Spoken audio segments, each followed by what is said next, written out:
I'm so glad you're here. We are continuing our Rainbow of Projects series, and today is blue. Now, I didn't have an idea of what I wanted to do today until 5 minutes ago.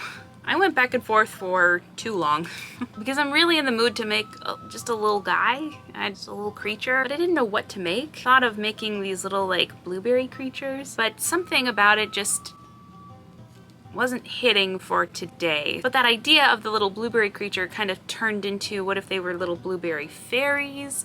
Do I really want to sculpt a fairy? I don't think my sculpting game is that strong. So then I got into like a fairy mindset. I recently watched all of the Tinkerbell movies for the first time for a different project that will likely be shared in the near future. I loved them and I didn't expect to. I don't know why I wasn't into them when I was younger, because I loved fairies when I was younger. I had this fairy picture book. If I can find it online, I'll put the cover right here. But I would read it all the time. I loved all of the fairies. I loved their dresses. I loved all the pictures, and I love fairy tales. Something I don't know if I've shared about myself yet is I have a passion for children's literature. It used to be my dream to write children's books, but I love studying children's literature and mythology and legends and lore. And fairies are often a part of that. So given how much I loved fairies as a kid, I'm not sure why I had never watched the Tinkerbell series before. There are several movies, more than I even realized, and I watched all of them.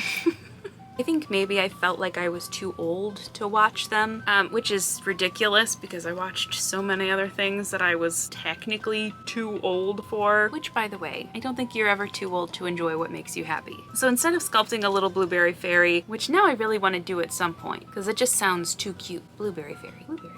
But I don't think I'll have time to do that today. What I will have time for is a little fairy hat. Now, I've never been much of a hat person. One, because I have a giant head and almost no hat fits me. And two, I just thought I looked dumb. Two might be a reality, but I don't care. I want to make a fairy hat, so that's what we're going to do today. And since the day is all about blue, we're going to use this blue thrifted...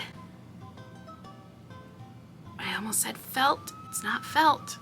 Fleece. It's fleece. We're gonna use this thrifted blue fleece and make a little hat that looks like a flower sitting on top of my head. Have I ever made a hat before? Yes, but to, once again, as always, varying degrees of success. When I've followed a pattern, it worked out just fine. When I've winged it, sorry, I won't do that again, it hasn't gone super well. And for this, I don't have a pattern, so we are going to be winging it. The type of hat I've made the most is a witch hat, which I love, but I don't think I can use that pattern for this project because it's just a completely different shape. So I think my plan right now is to just draw some petal shapes, cut them out, sew them together up here, and figure out how to make the petals kind of...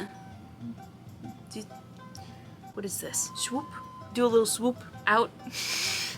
You tell I don't write scripts for these, because maybe I should. So I think I'll mess around with the petal shapes on some paper first, put those together, put it on my head, see if it works before I cut into this fleece, because this is all I have. And once the petal shape is all put together, I will make some leaves and a little stem, probably with some leftovers from our strawberry pillows project. Yeah. I think that's it. Let's make a flower hat. It's Pride Month, and since we are building a rainbow, we're also learning about the significance of the colors on the pride flag. Today's color, blue, is my simplified representation of the two shades of blue present in the original 8-striped flag, which had turquoise and indigo. Turquoise represents art and magic, and indigo represents serenity. I'll link the Google Arts and Culture page I'm using for my information in the caption too if you'd like to learn more.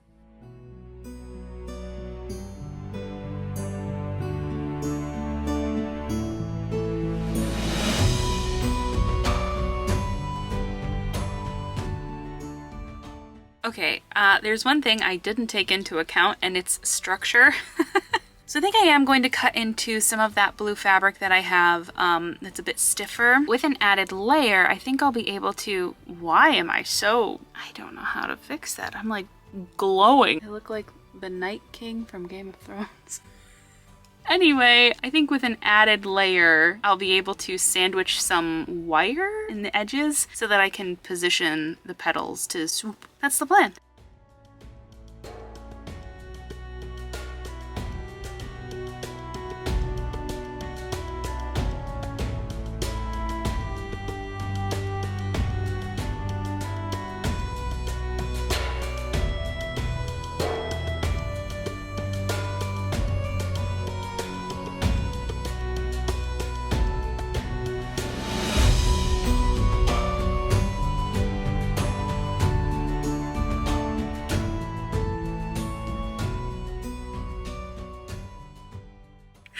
The hat's done. It looks like a cartoon. It's really cute. I don't know how functional it is, so let's find out in the reveal.